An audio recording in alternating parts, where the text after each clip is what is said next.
안녕하세요. 6월 2일 선지학교 금송아지를 만들었어요 라는 제목으로 출애굽기 32장 1절에서 6절 말씀 함께 살펴보도록 합니다. 2학기 마지막 달입니다. 하나님을 기뻐해요 라는 대주제로 6월은 하나님만 예배해요 라는 소주제를 다루게 되는데요. 그 첫 번째 살펴볼 본문이 출애굽기 32장입니다. 출애굽한 모세와 이스라엘 백성이 시내산에 도착해서 하나님과 언약을 체결한 직후죠. 이스라엘은 이제 애굽의 노예가 아니라 하나님의 백성이 되고 하나님은 이스라엘의 하나님이 되셨습니다. 그리고 하나님께서는 모세를 시내산으로 불러 십계명 돌판을 주시고 또 예배를 드리는 성막과 도구는 어떻게 만들어야 하는지 자세히 일러주시죠. 이제 앞으로 어떻게 하나님과 만나고 함께 살아가야 하는지 알려주신 겁니다. 그런데 그렇게 40일간 모세가 하나님을 만나는 동안 산 아래에서 무슨 일이 일어난 거죠. 그 일이 오늘 본문입니다. 40일 동안 모세가 보이지 않자 불안해진 백성들이 먼저 아론에게 가서 요구합니다. 이제껏 모세를 의지해서 따라왔는데 모세가 산에 올라가더니 40일이 지나도록 보이지 않는다.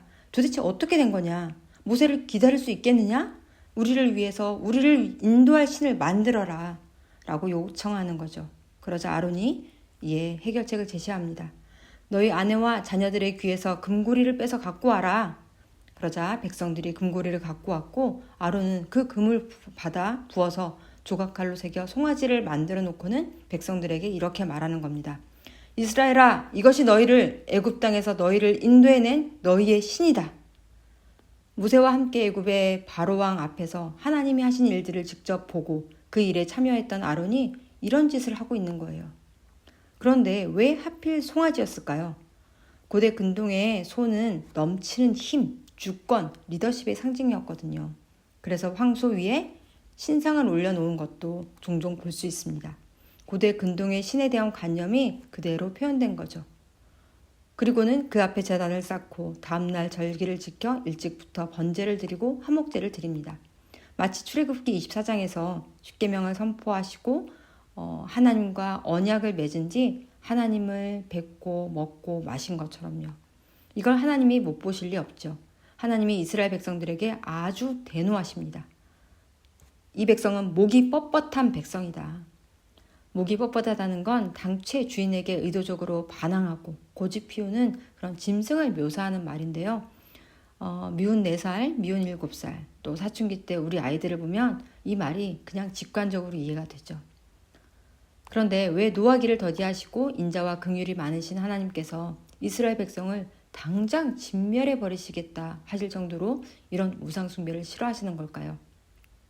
물론 십계명의 처음 계명들이 이 하나님만 예배하라, 즉 우상을 섬기지 말라는 말씀이기에 당연히 우상 숭배는 해서는 안 되지만 도대체 우상 숭배가 무엇이고 어떤 점 때문에 하나님께서 이렇게 우상 숭배를 금하시는지 다시 한번 점검해 보는 시간이 되길 원합니다.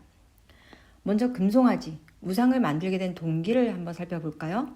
모세도 하나님도 보이지 않으니 불안했던 이스라엘이 누구를 위해 신을 만들었다고요? 우리를 위하여 신을 만들어내라고 합니다. 자신들을 위해 만들어낸 신입니다. 이게 바로 우상입니다. 하나님은 우리를 위해 존재하시나요? 아니요.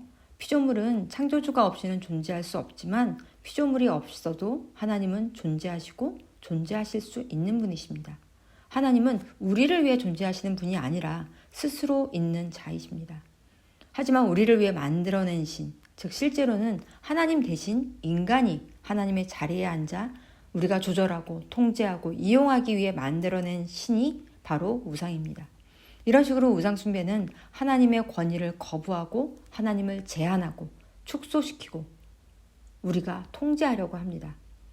그 신의 주인은 누구예요? 만들어낸 사람입니다. 이런 역설이 없습니다. 그래서 우상 숭배는 실망으로 끝날 수밖에 없죠. 그런데 왜 우상을 만들까요? 불안해서요. 두려워서요. 뭔가 보이는 게 필요한 거죠. 그런데 보이는 뭔가는 모두 피조물의 세계에 속해 있습니다. 그래서 송아지, 물고기, 해, 달, 별과 같은 피조물의 형상으로 형상화함으로써 우상 숭배는 하나님을 왕 위에서, 왕의 자리에서 물러나게 하고 하나님이 아니라 피조물을 왕의 자리에 올려놓습니다. 경배를 받아야 할 뿐인 하나님이 이용할 수 있는 대상이 되고 우리가 이용하고 우리에게 복이 되어야 하는 피조물을 우리 경배의 대상으로 만들어 버리는 거죠. 크리스토퍼 라이트는 마치 창세기 3장에서 뱀의 교묘한 이간질로 하나님과 같이 되려다 사람들이 에덴에서 쫓겨난 것처럼 우상 숭배는 하나님과 같은 존재가 되려다가 인간이 인간 이하의 존재가 되고 만다라고 설명을 합니다. 왜냐하면 우리는 우리가 숭배하는 대상을 닮아가게 되거든요. 우리가 하나님을 경배하면 하나님의 형상을 닮은 자녀처럼 되겠지만 하나님이 아닌 것을 경배하면 우리 안에 있는 하나님의 형상을 축소시키고 심지어 인간도 아닌 것을 경배하면 우리의 인간성마저 축소되는 거죠. 모세도 산 아래로 내려와 보고는 크게 노합니다. 하나님께서 주신 돌판마저 깨트려 버리죠. 이것은 하나님과 맺은 언약이 깨어졌다는 것을 뜻합니다. 하나님과 맺은 언약이 뭐였죠? 하나님께서 이스라엘의 하나님이 되시는 것, 이스라엘이 하나님의 소유, 하나님의 백성이 되는 것이었습니다. 그래서 이제 애굽의 노예가 아니라 하나님의 백성이 사는 방식을 알려주시는 것이 바로 십계명이었고 하나님을 예배하는 것이었기 때문에 하나님께서는 모세를 통해서 성막을 주시고 어떻게 제사를 드리는지 알려주셨는데 하나님을 예배하지 않고 금송아지를 만들어 놓고는 하나님이라고 예배를 드리고 있었기 때문이죠. 이 언약식은 마치 결혼식에 비유할 수 있는데요. 결혼한 신부가 남편과 함께 사는 것이 목적이 아니고 자기가 행복해지기 위해서 결혼을 했다고 가정해 봅시다. 이제 막 결혼해서 남편이 잠시 시댁에 갔습니다. 그 사이에 외롭다고 내가 행복하지 않다고 자신을 기분 좋게 해줄 다른 남자를 만난다면 어떻겠어요? 남편이 돌아서 미안해 여보야. 내가 널 외롭게 만들어서 그랬구나. 네가 행복하다면 괜찮아. 이러겠어요? 그런 남편이 있다면 무책임하고 아내를 진짜 사랑하지 않는 남편이죠. 대노해야 마땅합니다. 결혼이 깨어지는 거죠. 그런데 이스라엘이 그렇게 했다는 거죠. 우상을 만들어 제사하는 걸 보고 모세가 아론에게 묻습니다. 이 백성이 당신에게 어떻게 했기에 당신이 그들을 큰 죄에 빠지게 하였느냐. 이때 큰 죄란 간음을 가리킬 때 쓰는 단어입니다. 하나님의 백성이 우상을 섬기는 것은 바로 이런 간음이라는 거예요. 그런데 이스라엘은 하나님도 예배하고 그들을 풍요롭게 해줄 바알신도 섬겼습니다. 그리고 우리가 하나님 예배했다고 하죠. 우리가 언제 하나님을 예배하지 않았냐? 하나님을 예배하는 건 하나님 아닌 것을 예배하지 않는 것입니다. 주일날 우리가 교회에 오지 않고 하나님을 예배하지 않은 것이 아니라 우리는 그 사이 어떤 다른 것을 예배하고 있는 거죠. 사울왕이 아말렉을 진멸하라는 하나님의 명령을 반만 순종한 건 순종한 게 아닌 것처럼요. 그렇다면 교회에서 예배드리는 우리도 실은 여기서 예외가 될 수 없습니다. 꼭 불상이나 무당을 섬기는 것만이 우상 숭배가 아닙니다. 더 위험한 건 교회 내에 들어온 우상들입니다. 우상 숭배의 또 다른 특징 중 하나는 비슷하다는 거거든요. 아주 교묘하게 다릅니다. 아론과 이스라엘 백성도 금송아지를 만들어 놓고 뭐라고 했어요? 이것이 너희를 애굽에서 인도해낸 하나님이라고 했습니다. 물론 이때 하나님은 신이라는 복수형을 쓰긴 했지만 다른 신이 아니라 너희를 애굽에서 인도해낸 그 신이라고 하면서 우상을 섬긴 거죠. 구약의 선지자들을 통해서 다 자주 하나님께서 꾸짖으신 것도 이방신을 섬긴 이방인들이 아니라 바로 이스라엘이었습니다. 우리의 예배의 목적이 뭔가요? 아니, 우리의 삶의 목적이 하나님을 예배하는 일입니다. 이때 예배는 교회에 모여서 드리는 공적 예배뿐 아니라 말씀과 기도를 통해 하나님을 만나고 하나님을 찬양하고 하나님을 높이는 모든 삶의 예배를 말합니다. 우리는 하나님을 예배하도록, 즉 하나님과 사랑의 교제를 나누도록 지음받은 존재입니다.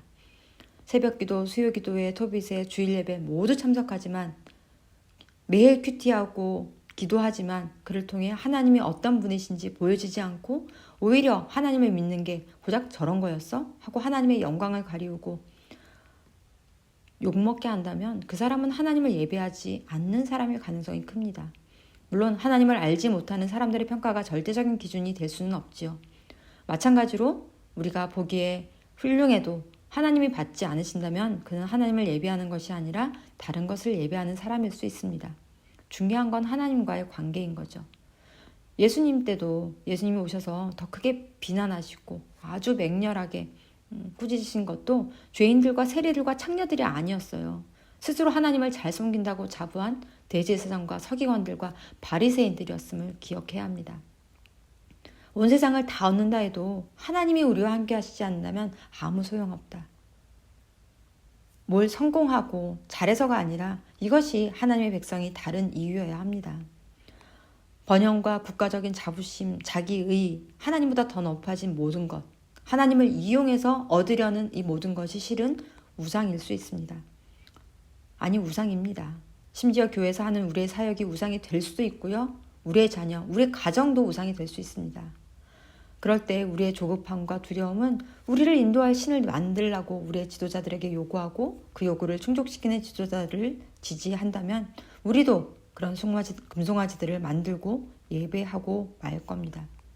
하지만 하나님을 만나고 하나님의 말씀을 들었던 모세는 이를 바로잡고 중보기도로 다시 하나님과 언약을 맺게 합니다. 하나님도 다시 돌판을 새겨서 주시죠. 그럼에도 하나님을 떠나 깨어졌던 우리와 하나님의 관계를 예수님의 죽음으로 다시 이어주셨습니다. 우상숭배는 살아계신 하나님에 대한 반역입니다. 하지만 뱀이 그 하나님과 인간 사이를 교묘하게 이간질시켰던 것처럼 오늘도 끊임없이 우리에게 하나님처럼 될 수 있다. 우리를 유혹하고 우상을 만들게 합니다. 그런 우상이 만연할 때 사람들은 말씀에 대해 무관심해지고 무지해지는 경향이 있습니다. 하지만 참된 예배는 말씀과 성례를 통해 죄로 말미암아 뒤죽박죽된 창조주 하나님과 피조물의 위치를 바로잡고 우리가 죄인이었으나 용서받고 사랑받는 자녀가 되었음을 하나님의 창조와 구원의 사역에 동참하도록 부름받은 사명을 깨닫게 됩니다. 늘 하나님과 그 말씀 앞에 겸손히 무릎 꿇는 참된 예배자가 되길 소망하며 함께 기도하겠습니다. 홀로 찬송과 존귀, 영광과 위엄을 받기에 합당하신 하나님, 하나님은 창조주이시며 우리는 피조물임을 기억합니다. 하나님의 자리에 우리 자신을 올려놓으려는 헛된 우상의 유혹을 능히 물리쳐 주시고 성도의 복된 자리를 잘 지키는 참된 예배자가 되도록 도와주세요. 자격 없고 죽어 마땅한 우리를 크신 은혜로 다시 살리신 예수 그리스도의 이름으로 기도드립니다. 아멘.